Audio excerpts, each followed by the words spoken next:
أعوذ بالله السميع العليم من الشيطان الرجيم. بسم الله الرحمن الرحيم. السلام عليكم ورحمة الله وبركاته. الحمد لله الذي هدانا لهذا وما كنا لنهتدي لولا أن هدانا الله.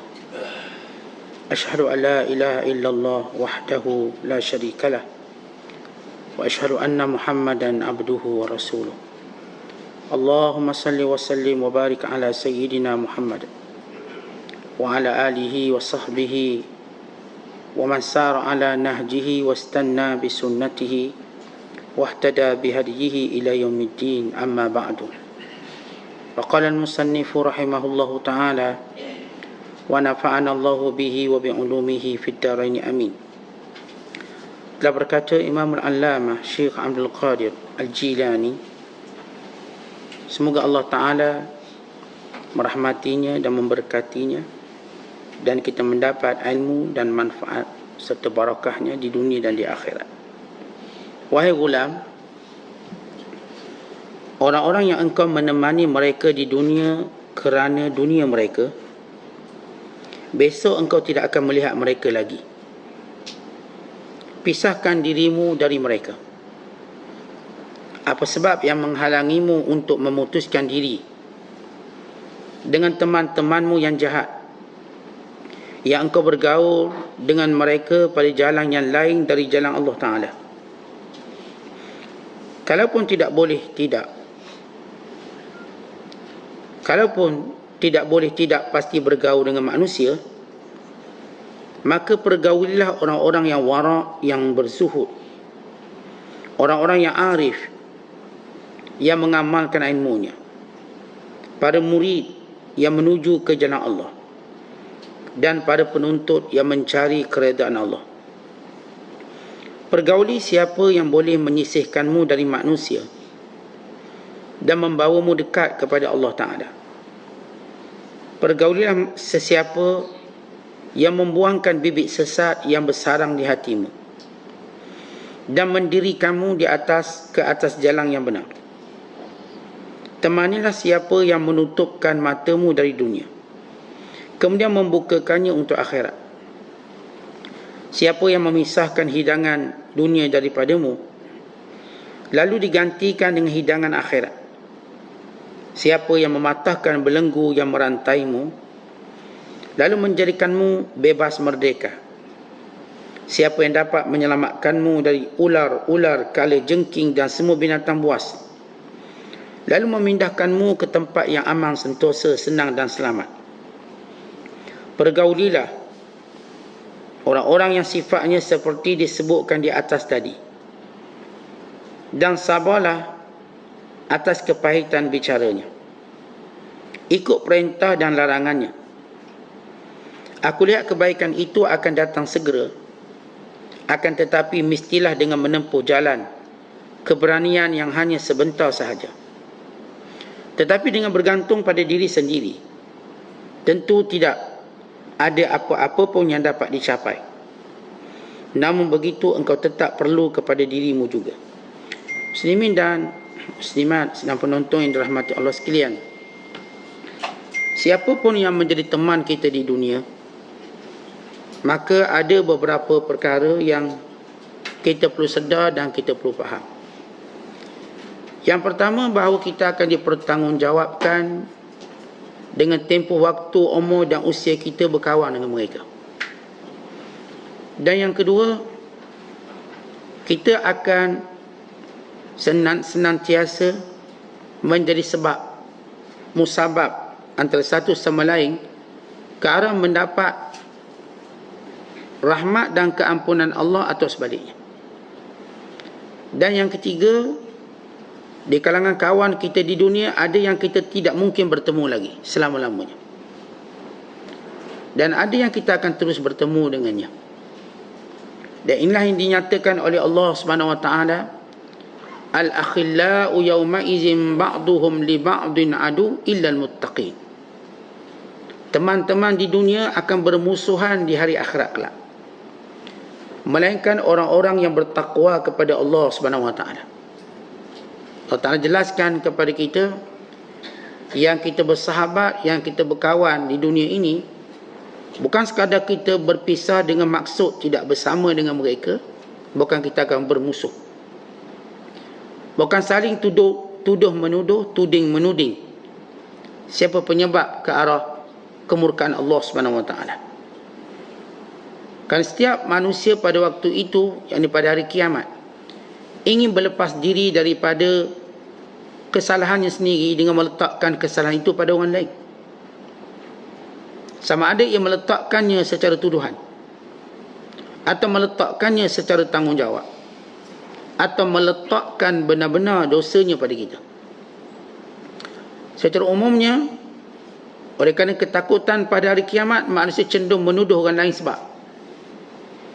Bahkan umat setiap Nabi juga menuduh para Nabi tidak menyampaikan dakwahnya. Sehinggalah Allah Ta'ala menjadikan umat Nabi Muhammad sallallahu alaihi wasallam sebagai saksi. Dan Nabi Muhammad sallallahu alaihi wasallam sebagai saksi terbesar. Wa kadzalika ja'alnakum ummatan wasata litakunu syuhada'a 'alan nas wa yakuna ar-rasulu 'alaikum syahida. Demikian kami jadikan kamu umat pilihan Allah, untuk kamu menjadi saksi-saksi di hadapan Allah, dan Rasul menjadi saksi atas kalian mereka itu. Artinya, kedahsyatan hari kiamat, manusia akan menuduh untuk melepaskan dosa dan kesalahan mereka. Maka orang yang paling dekat untuk dituduh kawan. Bila bahaya yang datang itu cukup besar, dan mereka menyangka tiada selamat melainkan dengan menuduh dan meletakkan tanggungjawab itu pada kawan. Kerana itu Allah Ta'ala menjelaskan mereka bermusuhan. Oleh sebab itu, sebagaimana kita hidup, memilih makanan, memilih pakaian, memilih tempat kediaman, memilih pekerjaan, memilih jodoh, demikian kita mesti memilih kawan. Memilih kawan sama sebagaimana kita pilih jodoh. Sebagaimana kata Nabi sallallahu alaihi wasallam, tunkahul mar'atu li arba'in, limaliha wa li jamaliha wa li diniha wa li hasabiha fasfar bi zatid din taribat yadak. Tunkahul mar'atu li arba'in, limaliha wa li jamaliha wa li nasabiha wa li diniha fasfar bi zatid din taribat yadak. Dikahwini perempuan itu kerana 4 kecenderungan. Kerana cantik dia, kerana kaya dia, kerana nasab keturunannya, kerana agamanya. Maka letakkan keutamaan pada agama, niscaya kamu akan beruntung. Sama juga kita berkawan. Sebab apa kita kawan dengan dia? Sebab dia handsome. Kita suka kawan dengan orang yang handsome. Kalau orang yang buruk mukanya, kita tak nak kawan. Kita nak kawan orang yang nampak segak, nampak sado. Kalau kita sama-sama lelaki, kalau sama perempuan pun sama, dia nak yang penampilan baik, image yang baik. Dan kita cenderung untuk kawan dengan kawan yang kaya. Dia taklah jadi beban pada kita. Paling kurang pun kita saling bantu-membantu. Dan kita cenderung untuk berkawan dengan kawan yang keturunan yang baik. Dia keturunan Tok Guru ke, keturunan Sultan ke, dia keturunan Fulan bin Fulan. Ya, kita cenderung pada nasab. Dan kita juga cenderung kawan dengan agama dia. Maka pilihlah agama. Sebagaimana kita dituntut dalam memilih jodoh, sebab isteri kita atau suami kita ialah kawan kita, kawan kehidupan kita. Bila kita sebut perkataan sahabat atau sahabah, daripada perkataan sahabah atau sahibah yashabu, artinya yang sentiasa mendampingi kita. Ai rafaqa yurafiqu. Dia duk ikut kita, duk tetek kita ke mana. Jadi mengikuti kita. Kalau atas nama pasangan hidup kita cari ada agama, demikian juga dalam mencari sahabat dan kawan, mesti atas dasar agama. Maka kalau tidak, maka kita akan terkena bahananya. Dia akan menjauhkan kita dari Allah, memutuskan kita daripada jalannya, penyebab kepada kemurkaan Allah Subhanahu Wa Taala. Bahkan paling teruk, bila mana kita buat salah, kita tak rasa salah, dia akan ada kawan macam ni. Sayyidina Ali radhiyallahu ta'ala anhu pernah berkata, la tusahib al-fajira fa innahu yuzayyinu laka fi'lahu wa yawaddu law annaka mislahu. Jangan kamu kawan dengan orang jahat, kerana mereka yang jahat ini akan menjadikan perbuatan jahatnya nampak baik pada pandanganmu, dan dia bercita-cita supaya kamu jadi macam dia. Kita kalau kawan dengan orang isap rokok, dia akan cerita rokok ni sedap, dia pun hulur rokok ke kita biar kita merokok macam dia. Kita kalau kawan dengan ahli maksiat, dia akan menjustifikasikan maksiat dia, bahawa maksiat ni bagus, tak ada masalah apa, okey. Dan dia nak wa yawaddu annaka takunu mislahu, kamu jadi macam dia. Itu kecenderungan kawan.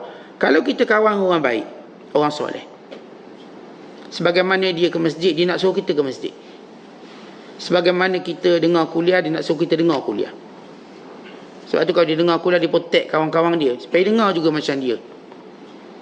Sebagaimana dia seronok, dia nak suruh kawan dia juga seronok. Dia akan kata, ni kuliah ni bagus, jom dengar, seronok saya dengar.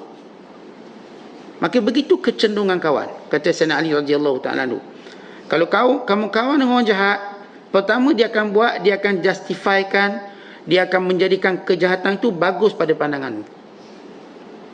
Dia akan kata, kita kan berhibur sekejap je, lepas ni kita taubatlah, ni kan umur kita muda lagi, nanti kalau kita pencing, apalah kita cari tok guru.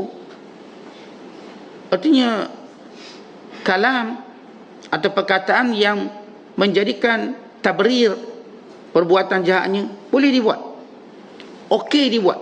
Bukan kadang-kadang dia kata, kita ni jahat sikit je, orang lain jahat lagi banyak, sikit-sikit je. Sebab dalam hidup ni pun kita kena rasa juga benda jahat ni, senang kita nak cerita ke orang. Dia ni tazyin dipanggil, atau ini juga disebut sebagai talbis. Apa itu talbis? Dikelirukan kita. Tentang dalam hadis Nabi sebut jelas, innal halala bayyin wa innal harama bayyin. Halal jelas, haram jelas, cukup jelas.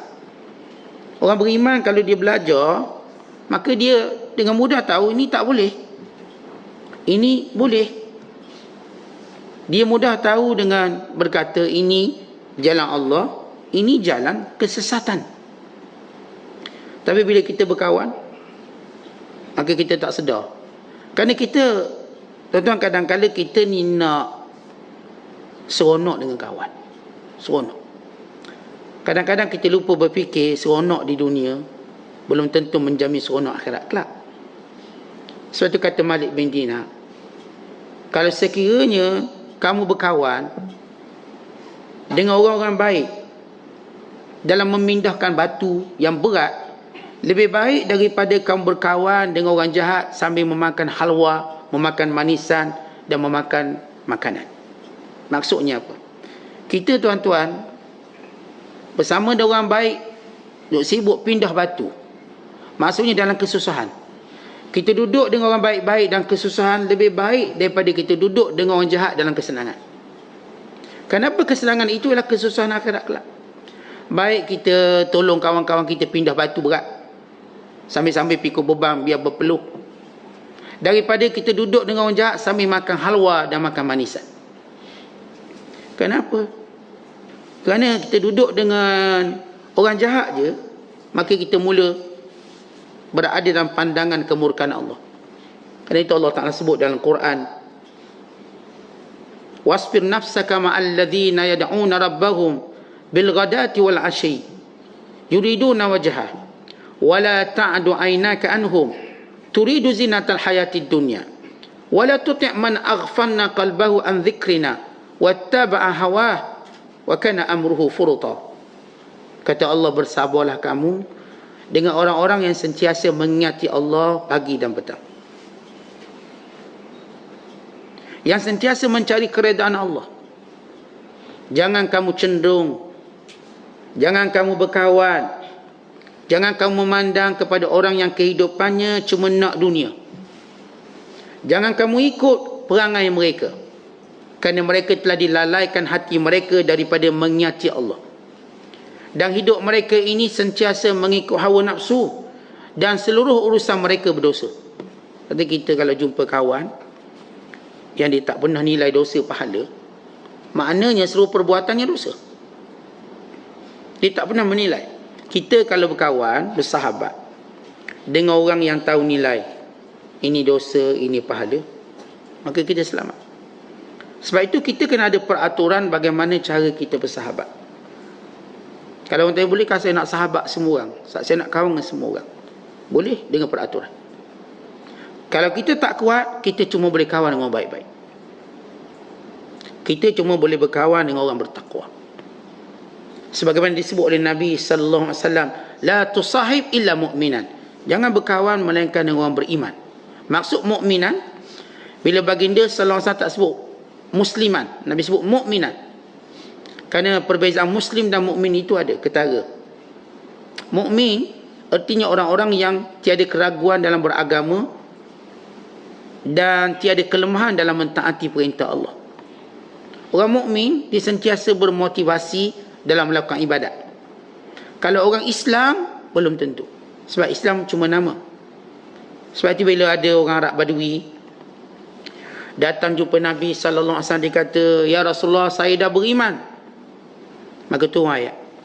Qalatil a'rabu amanna, kullam tu'minu, walakin qulu aslamna. Berkatalah Badui ini kepadamu, wahai Muhammad, kami telah beriman. Katakan pada mereka, kamu tidak beriman. Kamu cuma Islam. Artinya ada perbezaan Islam dan mukmin. Bila baginda sallallahu alaihi wasallam kata la tusahib illa mu'minan, Rasulullah tak kata la tusahib illa musliman, jangan kawan melainkan dengan orang Islam. Tapi Nabi sebut jangan berkawan melainkan dengan orang mukmin. Arti level atas pada orang Islam lagi. Apa itu mukmin? Yang buat apa yang Allah suruh, tinggal apa yang Allah larang, dan dalam dirinya ada takut, ada ketakutan pada azab Allah Subhanahu wa taala. Dan orang mukmin ini sibuk dia menambahkan iman. Innamal mu'minuna alladhina idza dzukirallahu wajilat qulubuhum wa idza tuliyat alaihim ayatuhu zadatum imana. Sesungguhnya orang beriman yang sebenar, bila disebut nama Allah gemetar hatinya. Bila dibaca ayat-ayat Allah, bertambah iman dia. Maka ini orang mukmin. Orang-orang yang tuan-tuan jumpa kawan-kawan kita yang sentiasa nak upgrade iman dia, nak tambah ilmu dia, nak tambah pendekatan dengan Allah, ini kawan kita. Sebab kita makin lama umur kita, makin habis. Kita jangan tertipu dengan sambutan hari jadi kita. Bergembira dengan tahun-tahun yang kita lalui, kita tak gembira dengan tahun-tahun kita lalui. Bahkan setiap tahun lalui semakin mencabar dari seluruh hubungan kita dengan Allah. Apakah kita husnul khatimah atau sebaliknya? Sebab itu kita gerun. Kita tidak gembira dengan perubahan umur kita. Sebagaimana orang yang tiup lilin kerana bergembira setiap kali umurnya genap 30, 40, 50, 60, atas sampai 100. Kita tidak begitu. Kita melihat setiap peredaran umur kita, ketakutan yang bertambah, kebimbangan yang makin tinggi. Bagaimana kesudahan kita? Bagaimana nanti kita akan pergi meninggalkan dunia ini? Apakah dengan keredaan Allah mendapat keredaan Allah atau sebaliknya? Kita menghitung umur kita sambil melihat kesiapsiagaan kita menghadapi apa yang akan mendatang. Itu kematian kita. Itu orang beriman senantiasa bertambah amalannya, imannya. Manakala orang munafik, maka dia semakin berkurangan, sehingga dia tidak bertemu dengan Allah melainkan akan kafir. Kita orang beriman makin lama kita akan makin ke depan. Itu namanya mukmin. Baik, kalau ada orang kata, "Ustaz, saya nak kawan dengan semua orang." Saya orang bisnes. Saya ni orang yang bersosial. Atau saya ni orang politik lah. Orang politik kena kawan semua. Tidak dapat undi orang baik je, tak banyak. Hilang deposit tu. Saya nak kawan semua orang. Bersahabat semua orang, nak kenal semua orang. Bagaimana peraturannya? Ya, para ulama ketika mana tanya tentang soalan ini, maka mereka berkata, ini adab bersahabat yang perlu kita faham secara kronologi, secara tingkatan. Yang pertama, kata para ulama, bersahabat dahulu dengan Allah. As-suhbatu ma'allah. Macam mana bersahabat dengan Allah? Bihusnil adabi wa dawamil haibati. Iaitu dengan terus menjaga adab kita dalam beribadat pada Allah dan terus merasa kehaibatan Allah Ta'ala. Ini yang mendorong kita melihat kejadian Allah, langitnya, buminya, siang dan malam. Setiap kali kita nak melancong ke, kita nak berjalan, kita sentiasa melihat kehebatan Allah. Maha suci Allah yang menciptakan ini dan itu. Maka ini kita bersahabat dengan Allah. As-suhbatu ma'allah. Ma husnul adab. Sentiasa jaga adab kita dalam ibadat. Kita bila solat, makin kita jaga adab solat. Jangan solat taripung bunyi, taripung tak reti nak tutup lagi. Dah lama dah ni. Kalau mula-mula keluar taripung tak apalah, kita tak reti nak tutup macam mana. Ni kita dah mahir, kita tahu adab. Biar kita benar-benar bersedia dalam solat. Pakaian kita, niat dan nawaitu kita, tawajuh kita. Ini husnul adab. Ni kita nak sambut Ramadan, kita bersedia. Dengan cara yang baik, dengan doa kita, dengan tarwid atau riadah, belajarlah puasa sunat, belajar baca Quran banyak sikit. Ini semua latihan untuk menghadapi Ramadan. Sebab disebut oleh para ulama, tanda orang tu memang dia bersedia nak menghadapi Ramadan, dia bersedia bulan Syaban. Kita nampak lain sikit dia. Ni bulan Syaban lain sikit, dia dah belajar masjid balik lewat sikit.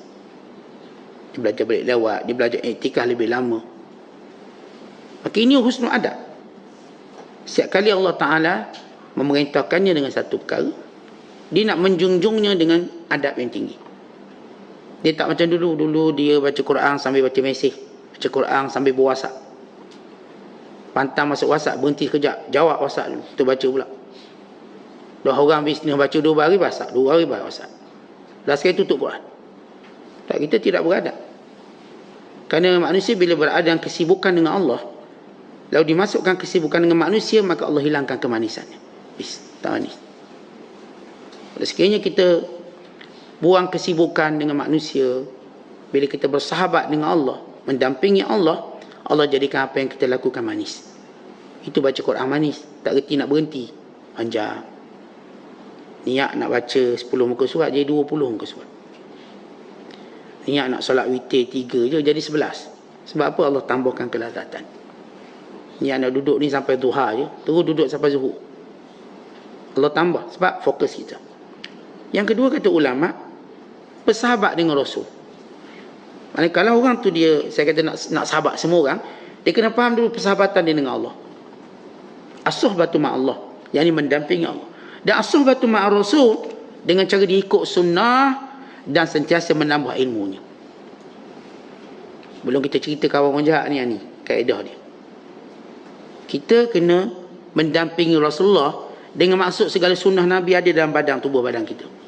Cara kita makan, cara kita duduk, bangun, berdiri kita, berbaring, tidur kita, sunnah Nabi. Dan kita sentiasa tambah ilmu. Sebab Nabi SAW manusia yang paling kaya sekali dengan ilmu. Paling kaya sekali. Kekayaan Rasulullah itu pada ilmunya, bukan pada hartanya. Sebab itu disebut dalam hadis, Innal anbiya lam yuwarithu dinaran wala dirhama, walakin warathul ilma. Man akhazahu akhaza bihafdhin wafirin. Para Nabi, mereka tak tinggalkan duit atau harta benda atau aset, dinar atau dirham, tapi mereka meninggalkan ilmu yang banyak. Siapa yang dapat, dia untung sungguh. Kita nak jadi orang beruntung, ialah orang yang mengumpulkan ilmu Nabi SAW. Kepahaman kita. Ini cara kita bersahabat dengan Nabi SAW. Yang ketiga, kata ulama, ialah bersahabat dengan para wali Allah dengan memuliakannya dan menghormatinya. Ya, kita kenal ni wali-wali Allah, orang soleh, hormat dia.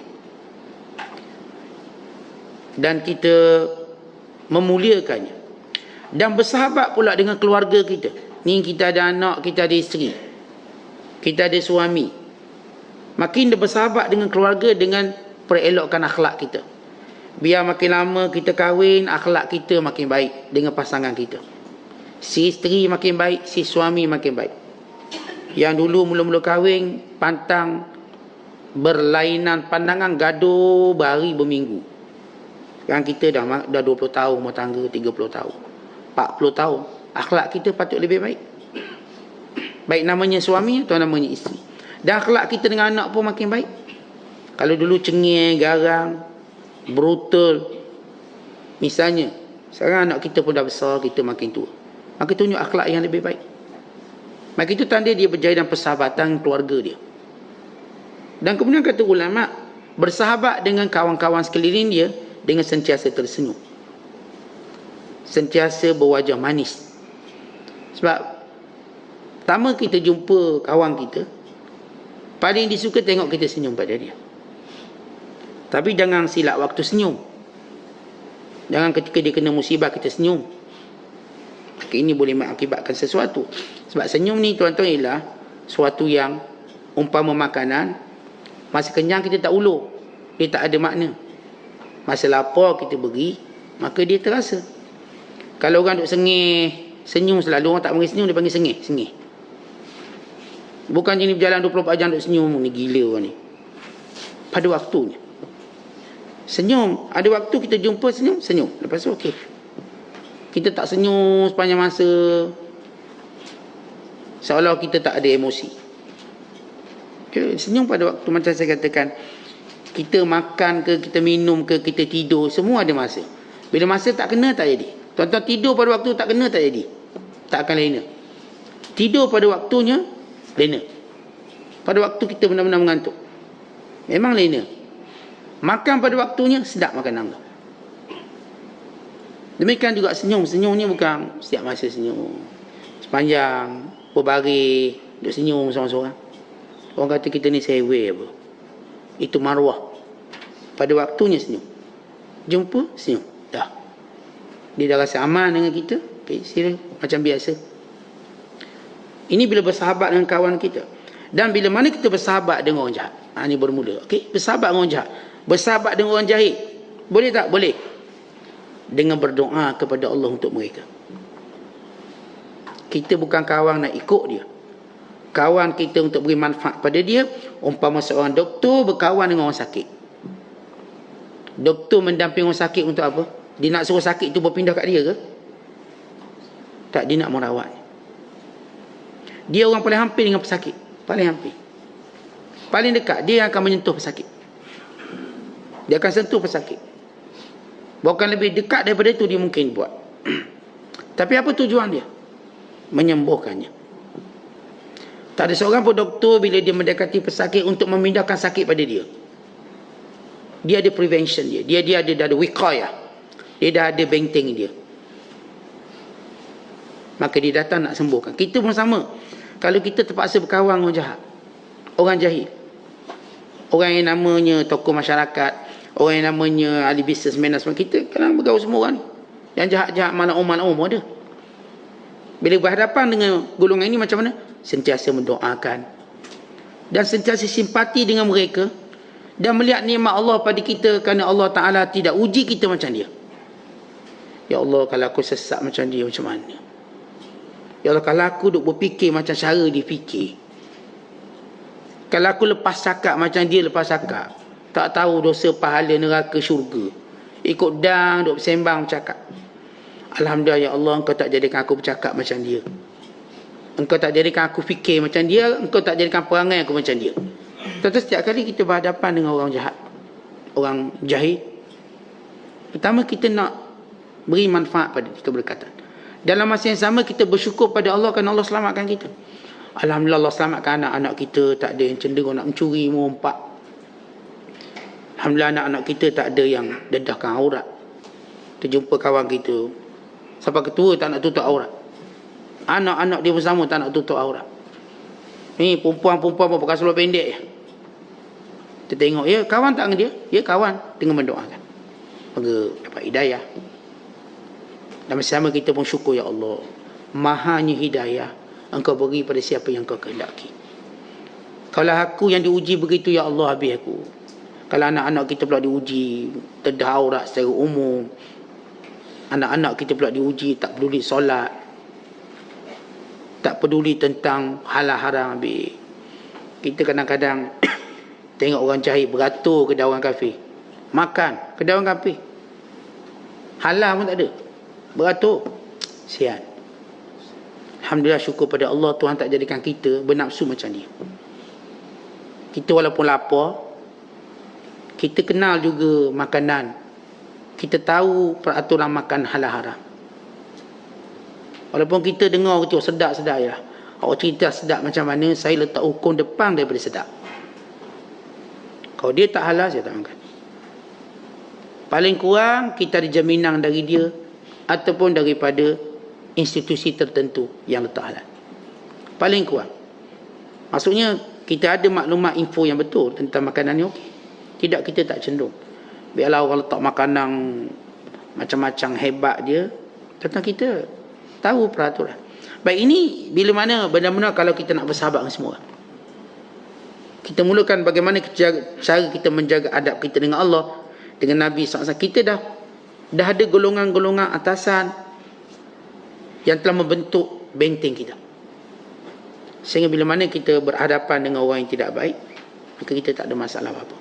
Lepas tu kata Syekh Abdul Qadir Al-Jailani, kalau kita nak bergaul juga, maka bergaul dengan baik. Sebaik kita sebenarnya nak buang semua orang jahat dalam hidup. Tapi kalau kita terpaksa bergaul, saya dah sebut apa yang disebut oleh para ulama. Ini cara kalau nak bergaul jugalah.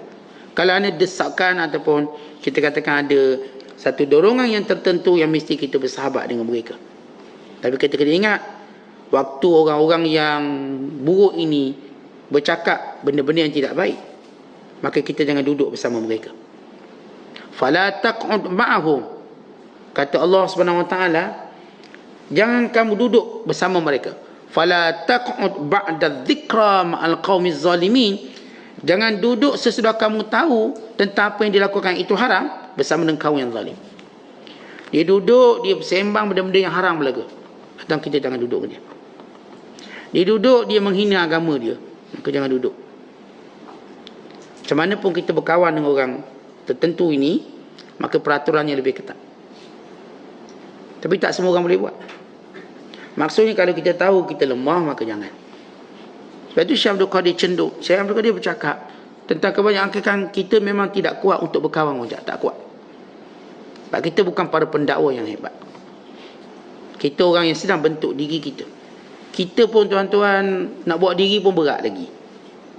Kita punya istiqamah pun duk tenggelam timbul. Kejap jadi sabuk, kejap jadi batu. Masa sabuk timbul lah, bila batu tenggelam. Maka kita pun tidak mampu untuk berkawan dengan semua orang. Tak mampu. Maka orang macam kita pilih. Sebab tu Syekh Abdul Qadir kata, cari orang, bergaul dengan orang yang mana? Yang warak. Bila kita sebut warak, apa maksud warak? Dia dah tahu tinggalkan yang haram. Dan orang yang zuhud, apa maksud zuhud? Dia tahu nilai dunia. Sebab itu dia, bila mana kita bersama dengan mereka, dia sentiasa bercakap tentang keuntungan akhirat. Kita ni umur macam gini, kita boleh buat macam ni, kita boleh buat macam ni. Kita bila ada peluang ni, kita akan buat macam ni. Dia akan bercakap benda yang menambah nilai akhirat kita. Akhirnya, Masya Allah, semakin kita berkawan dengan dia, terbuka kepada kita ruang-ruang akhirat yang banyak. Sebab apa? Dia zuhud, dia lebih mandang akhirat. Kalau kita berkawan dengan ahli dunia, dia akan buka dunia untuk kita. Kemudian kata Syekh Abdul Qadir, kawan dengan orang yang arif. Apa maksud orang arif? Orang yang sentiasa bila mana kita lihat dia, kita bermotivasi macam dia. Bila mana dia bercakap, maka bertambah ilmu kita. Bila mana kita melihat amalannya, maka kita mengingati akhirat. Ini arif billah. Dia menjadi ikon. Sebagaimana setiap orang dia ada contoh dia. Setiap orang dia ada idol ataupun kebanggaan dia yang memberi kesan pada dia. Maka orang arif billah ialah orang, setiap kali kita bergaul dengan dia, dia beri kesan yang secara direct pada kita. Terasa. Duduk dengan dia, kita pun terasa. Direct kita dapat kesan-kesannya. Maka ini orang arif billah. Atau kamu berkawan dengan orang sama-sama sedang menuju ke jalan Allah, murid. Tetapi kita sama-sama kawan dengan orang yang sedang nak insafkan diri dia. Kita pun nak insaf, nak jadi baik, dia pun nak jadi baik. Kita pun nak jadi orang ikhlas, dia pun nak jadi orang ikhlas. Maka berkawan dia. Kalau kita boleh pilih kawan macam ni, maka kata ulama, ada 9 kelebihan. Kalau tuan-tuan benar jumpa kawan-kawan yang baik, kita akan dapat 9 kelebihan utama. Kawan ni banyak kelebihan. 9 kelebihan utama. Yang pertama, kita akan terus bersamanya sampai akhirat. Tuan-tuan, sampai akhirat kita akan bersama dengan mereka. Ini berdasarkan hadis Nabi SAW, anta ma'aman ahbabt. Kamu bersama orang yang kamu sayang. Akhirnya kita bukan kawan kat sini je. Sampai akhirat kita kawan dengan dia.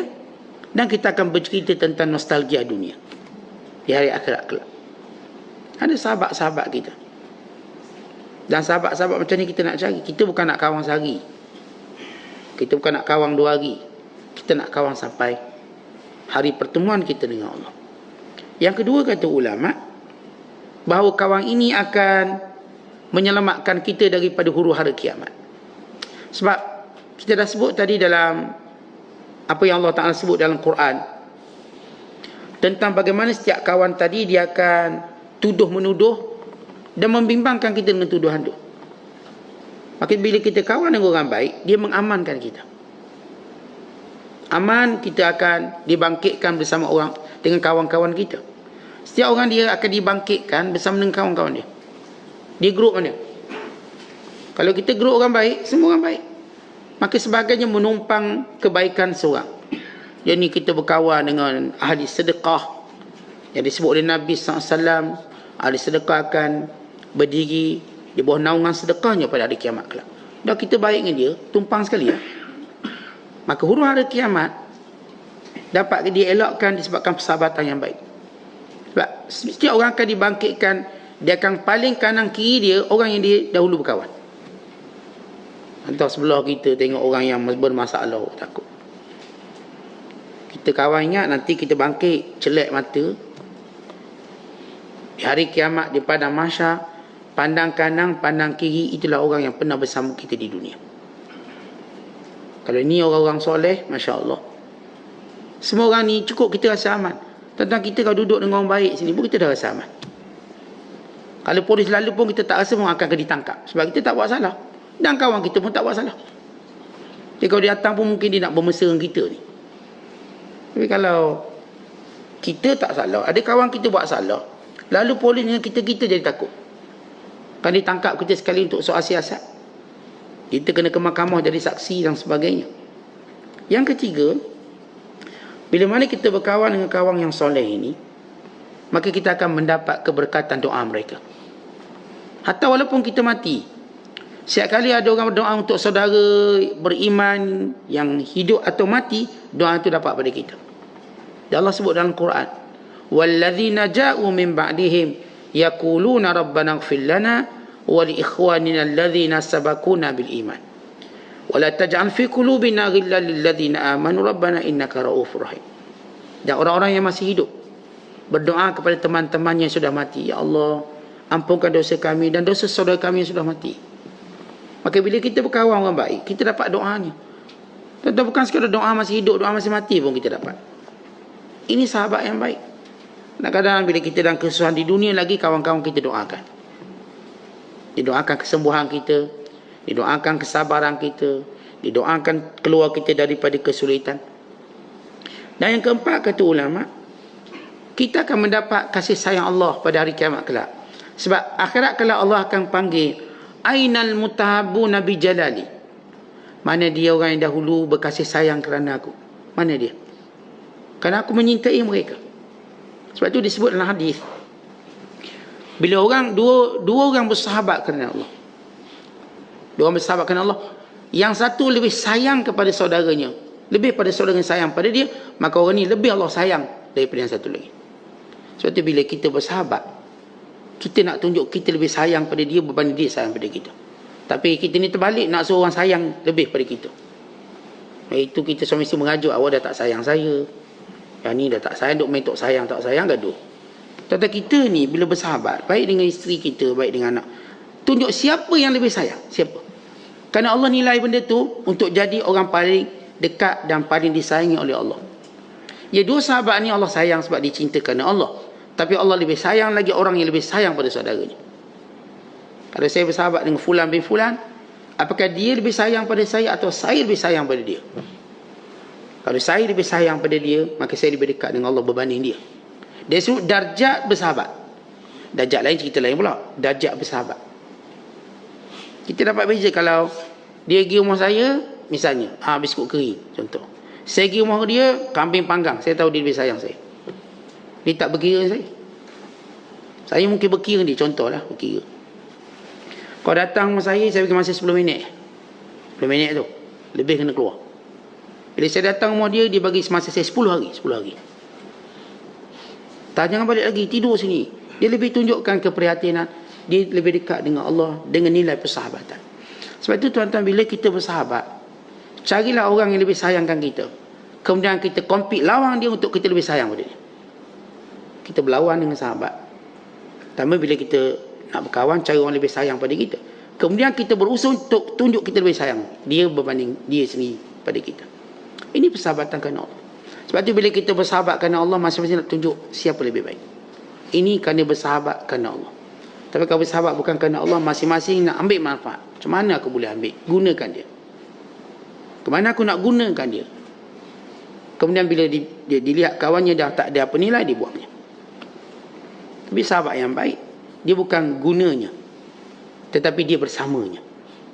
Dalam manfaat, bersamanya dalam kebaikan, bersamanya dalam kekurangan. Ini sahabat-sahabat yang baik. Maka orang ni mendapat kasih sayang Allah. Kemudian kata ulama yang kelima, bila kita bersahabat orang baik, dapat keberkatan majlis. Setiap kali kita duduk, kita sembang, kita lepak, dapat keberkatan majlis kerana ada orang baik dalam tu. Walaupun kadang-kadang orang tu bukanlah dia berniat yang baik, tapi dia duduk dengan orang baik, dia dapat kebaikan.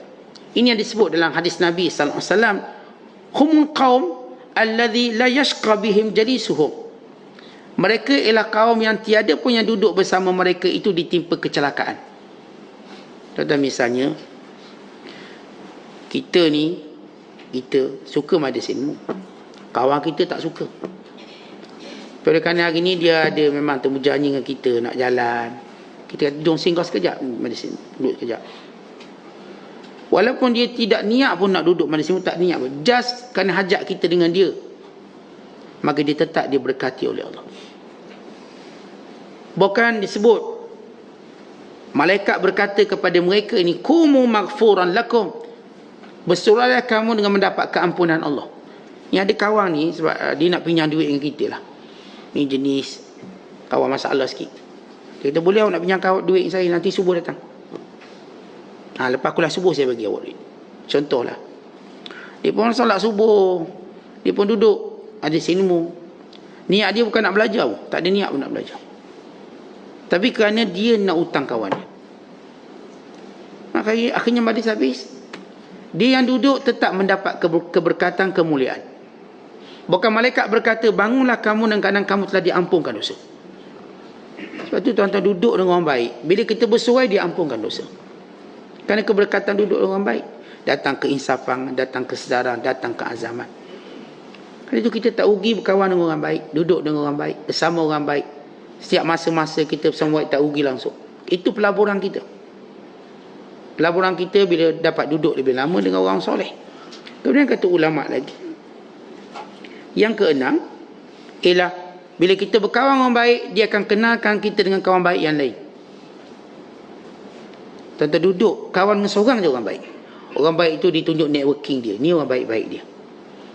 Sama juga kalau kita kawan dengan orang jahat, dia tunjuk semua orang jahat. Tuan-tuan kawan dengan cikgu, dia akan tunjuk semua kawan cikgu dia. Tuan-tuan kawan dengan kontraktor, dia akan tunjuk semua kawan kontraktor. Kita berkawan dengan polis, dia akan tunjuk semua geng-geng polis dia. Bila kita berkawan dengan orang baik, dia akan tunjuk semua kawan baik dia. Untung kita ni duk seorang je kawan baik, akan dia punya merebak keberkatan dia. Itu kelebihan bila kita bersahabat dengan orang baik-baik, yang disebut oleh Syekh Abdul Qadir, orang yang wara', yang zuhud, yang arif, dan sama-sama cari redha Allah. Ini 4 kategori kawan kita kalau kita nak kawan, supaya kita dapat apa yang disebut oleh para ulama di sini. Dan yang keenam, kita akan terkesan dengan mereka, at-ta'athur bihi, sebagaimana disebut dalam hadis Nabi sallallahu alaihi wasallam, al-mar'u ala dini khalilihi, setiap orang tadi mengikut kawan dia. Setiap orang agama dia, perangai dia ikut kawan dia. Kalau kawan dia jenis orang yang humor, dia pun humor juga. Kalau kawan dia jenis orang bersungguh, dia pun bersungguh juga. Kalau kawan dia orang yang memang jenis jaga halal haram dosa pahala, dia pun sama. Jenis jaga solat, dia pun sama. Maka tak dia berkawan, melainkan dia jaga salat jemaah dia, dia jaga aurat, dia jaga semua benda. Ta'athur, kesan. Dan yang ke-8, kita telah benar-benar menjaga waktu dan umur kita. Siapa yang berkawan dengan orang jahat, maka membazirlah waktu dia. Siapa yang berkawan dengan baik, maka dia memanfaatkan waktu dia. Ada satu kisah, dia cerita oleh seorang ulama namanya Abu Kilabah rahmatullahi alaih, seorang tabi'in yang mulia. Kata Abu Kilabah, ada 2 orang kawan ni, mereka pergi ke pasar. Salah seorang sahabatnya kata, kita ni pergi tempat orang yang lupa Allah. Apa kata sepanjang kita duduk kat pasar, kita berzikir. Sambil-sambil kita duduk jenguk barang-barang, window shopping tu, zikir lah. Astaghfirullahalazim. Ataupun paling kurang, Masya Allah, Masya Allah. Semua mahal belaka ni, Masya Allah, Masya Allah. La hawla wa la quwata illa billah. Tapi kita zikir lah ketika mana orang lain tak sebut benda tu. Tengok kedai ni, tengok barang ni mahal, inna lillahi wa inna ilaihi raji'un. Tengok ni lawa, subhanallah, Masya Allah. Kita berzikir ketika mana orang tak sebut benda tu. Orang mungkin sebut benda-benda yang ungkapan dunia. Kita zikir. Jadi kawan dia pesan, tempat ni orang lupa Tuhan. Kenapa kita tak berzikir? Sebab zikir yang paling besar pahala ketika mana orang lain semelalai, kita zikir. Kali itu bila kita masuk pasar, kita berzikir, pahalanya besar. Bukan maknanya kita terus duduk buat tahlil situ, bukan. Itu tak masuk akal. Islam bukan ajar macam tu. Islam bukan ajar kita nampak bodoh. Kita dalam beramal ni nampak bijak, bukan nampak bodoh. Dah ustaz suruh kita zikir, kita pun buat grup tahlil, grup yasin. Nu hampa tika kat kimak tu baca. Kena halau dia orang. Kita bila melaksanakan agama bukan dengan fitnah macam tu. Di kaifiat itu penting, kaifiat, cara. Orang, kalau kita tengok orang tu bijak, dia tahu cara yang paling halus dan dia boleh buat. Dia tak perlu terang macam setengah orang-orang yang kurang akalnya berfikir. Kita ada cara. Dan kadang kita nak ceramah pun tuan-tuan, kita nak tu. Kita bukan kita katakan ceramah ikut macam orang lain ceramah. Kita ada cara kita. Kadang-kadang kita tak perlu ada mikrofon pun kita boleh ceramah. Kadang-kadang kita tak perlu duduk atas kursi, ada meja pun kita boleh ceramah. Kita tahu cara dia. Maka demikian orang yang sentiasa ingat Allah. Baik, kembali pada cerita 2 orang ni, kata Abu Kilabah. Maka mereka pun sepanjang berada di pasar, mereka zikir. Sambil zikir. Tiba-tiba salah seorang kawan ni mati seorang. Lalu kawan ni bermimpi. Tanda betul persahabatan kita, maka kita masih dihubungkan dengan mimpi. Tanda benar, kita bermimpi. Atau kalau kita anak murid ni pun benar dengan Tok Guru, pun mimpi jumpa Tok Guru. Kita akan mimpi jumpa guru yang paling memberi kesan pada kehidupan kita. Bahkan kadang-kadang dalam mimpi tadi pun dia ajar lagi kita. Dia ajar, dia tegur lagi, jangan tidur masa kuliah. Tegur lagi dia. Ustaz dalam tidur, dalam mimpi pun dia cerita lagi benda tu. Dia benar-benar menegur kita. Guru ni, bila guru itu betul-betul mursyid, dibimbing kita sampai dalam mimpi. Jadi kita tak akan jumpa dia, melainkan tetap dapat manfaat walau dalam mimpi. Jangan cerita secara live ni. Dan mimpi pun masih dapat teguran, ingatan, amaran dan sebagainya. Jadi dia mimpi, kawan dia kata, untung kita dulu. Untung kamu bertemankan, untung aku bertemankan kamu kerana kamu mengingatkan aku tentang bagaimana mengisi masa ini. Allah Ta'ala telah ampunkan dosa kita sepanjang kita berada di pasar. Allah ampunkan dosaku. Aku bila tengok kamu, alimtu anna Allah ghaffara lana ashiyatal taqaina fis-suq. Aku dah terasa macam Allah akan ampunkan dosa aku semenjak aku bertemu kamu di pasar. Dan ni kawan-kawan baik. Kita duduk dengan dia, dia menjadikan waktu kita itu benar-benar berharga. Jadi kita taklah buang umur kita. Bila kita kawan orang jahat, kita buang umur kita. Kita buang keberkatan usia kita habis. Dan akhir sekali, yang ke-9 ni, bila kita kawan orang baik, kita akan dapat syafaat. Kerana itu Hasan Basri berkata, istaksiru fil asdiqa'il mu'minin fa inna lahum syafa'atan yawmal qiyamah. Perbanyakkan kawan-kawan yang baik di kalangan orang beriman, kerana mereka ialah pemberi syafaat pada hari kiamat kelak. Disebut dalam hadis yang diriwayatkan oleh Imam Muslim, Bila ahli syurga masuk syurga, lalu mereka berkata, ya Allah, mana kawan kami yang dulu sembahyang bersama kami, yang dulu berpuasa bersama kami, yang dulu pergi haji bersama kami. Kalau kita hari ni satu maktab ni, satu travel, mana mereka? Kata Allah Ta'ala pada mereka, carilah, cari. Ya, orang beriman tahu tempat cari satu dalam neraka. Lalu mereka mencarinya. Allah haramkan wajah orang-orang, ataupun bila Allah Ta'ala nak izinkan seorang beri syafaat, Allah jadikan api neraka tidak akan membaham wajah dia. Kita kan kalau kawat cam, kita nak kenal, kalau muka dah pecah payahlah kita. Kita nak kenal orang kan muka. Bila muka tu kita tak kenal, kita memang tak kenal. Dengan wajah tadi kita kenal. Itu bila Allah nak izinkan, sebab Allah sebut dalam Quran, man dzalladzi yashfa'u indahu illa bi'izni. Siapa yang boleh beri syafaat melainkan dengan izin Allah.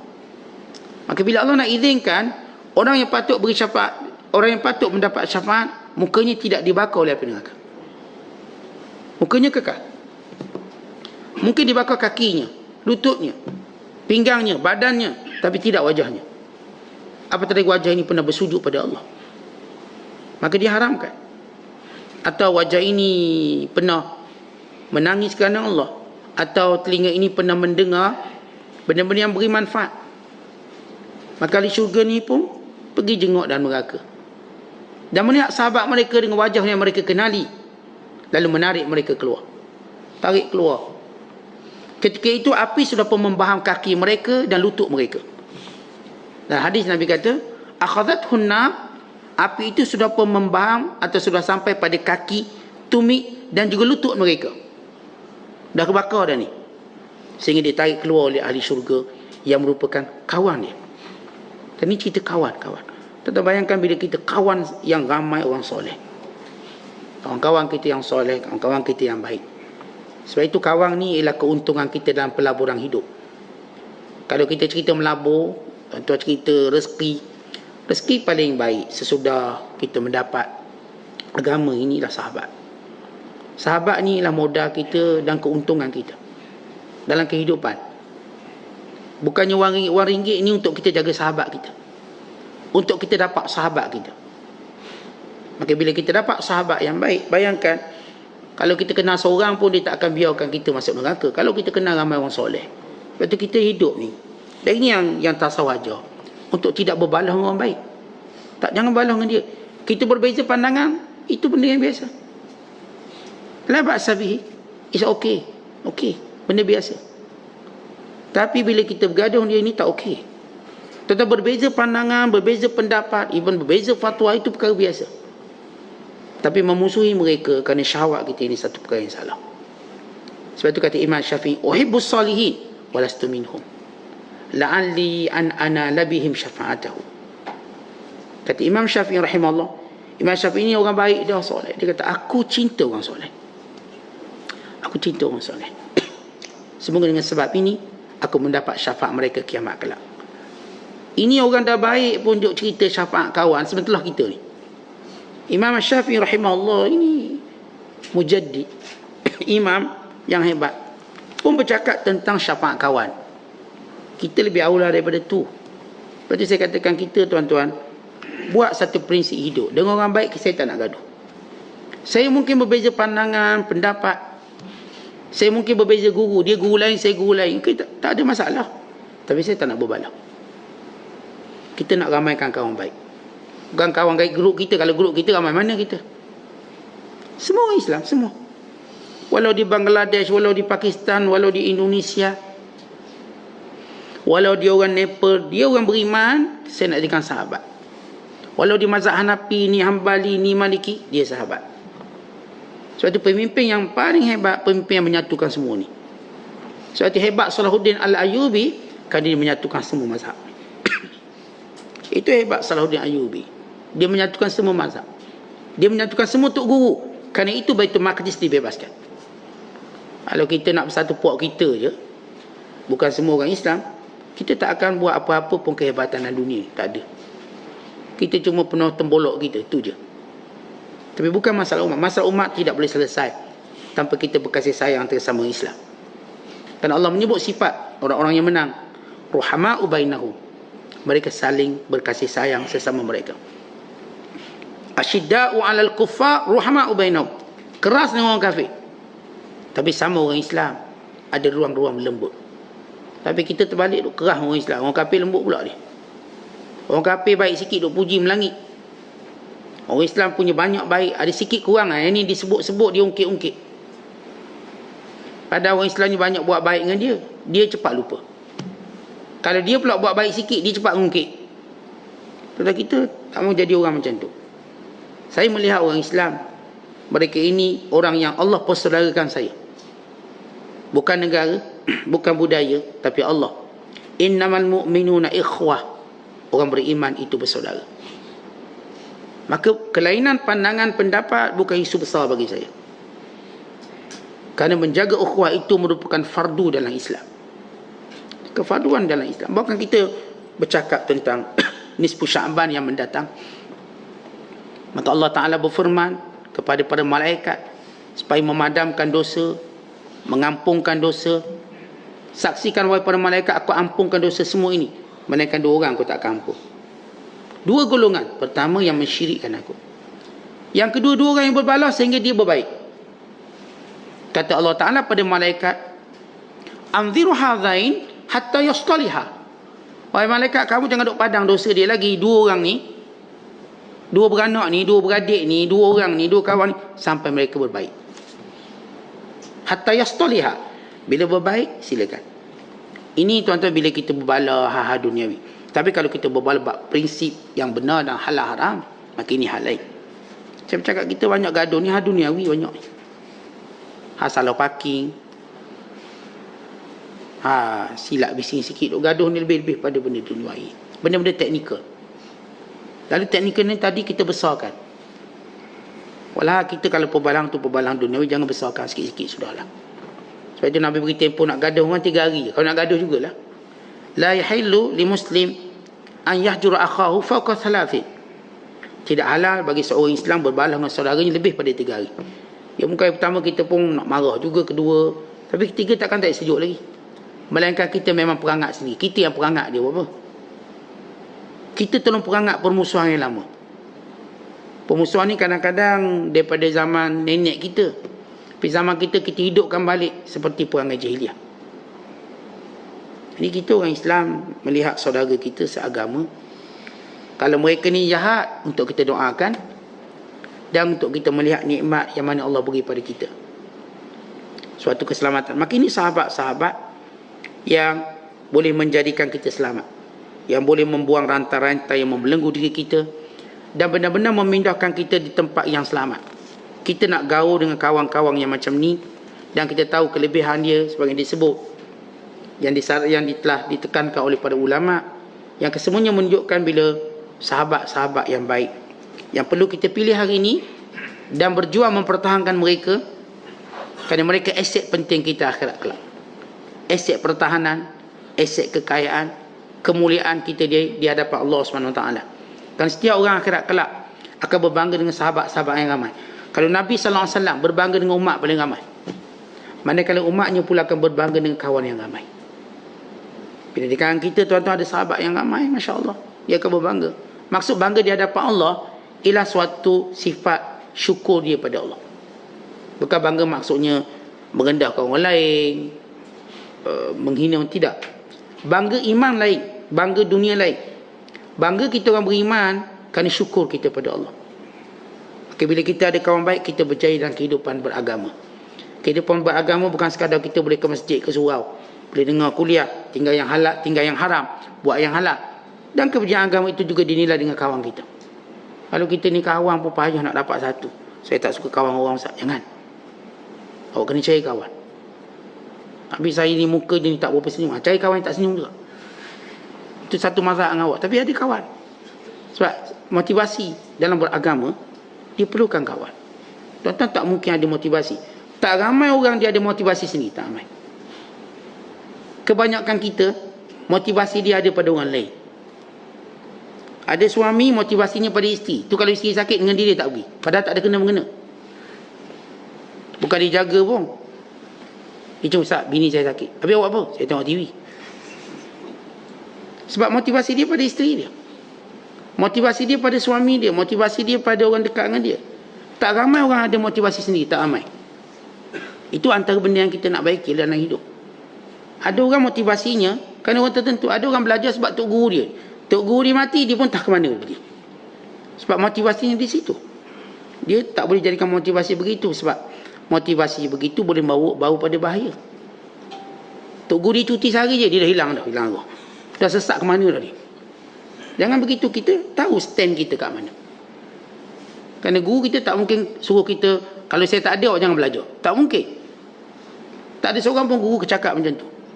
Bahkan dia sentiasa ajar kita belajar. Kalaupun saya tak ada, kalaupun saya mati, awak belajar. Tak ada seorang, kalau saya tak ada, awak jangan belajar.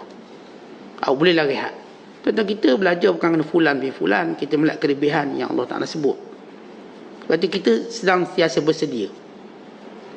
Dan sentiasa belajar memotivasikan diri sendiri. Tentang berdiri dengan diri sendiri, dengan tapak kaki sendiri dalam beragama. Jangan letakkan pergantungan pada orang lain. Kita bimbang orang tu beralih-alih dengan kita pergi. Kita bimbang. Walaupun kita harap sahabat kita istiqamah, orang yang bersama kita istiqamah, tapi kita juga kena berfikir sebaliknya. Sebagai persiapan. Andai kata satu hari nanti yang ni tak ada isteri, dia kekal istiqamah. Sampai dia juga berakhir hidupnya macam isterinya berakhir hidupnya dengan kebaikan. Dan isteri dia mati dalam kebaikan. Dan dia mesti teruskan kebaikan, sebab bila dia teruskan kebaikan, isterinya juga dapat pahala. Akhir dia mati macam isteri dia mati juga dalam kebaikan. Kalau dulu dia dengan ayah dia pergi menuntut ilmu, kemudian ayah dia mati, maka dia tak lemah, dia terus menyambung kebaikan ayahnya. Dia belajar sampai dia mati macam ayah dia mati. Begitu cara kita beragama. Kita ada motivasi sendiri. Walaupun saya katakan kebanyakan orang tak ada, tapi kita kena bina. Yang paling kurang kita masih ada motivasi sendiri.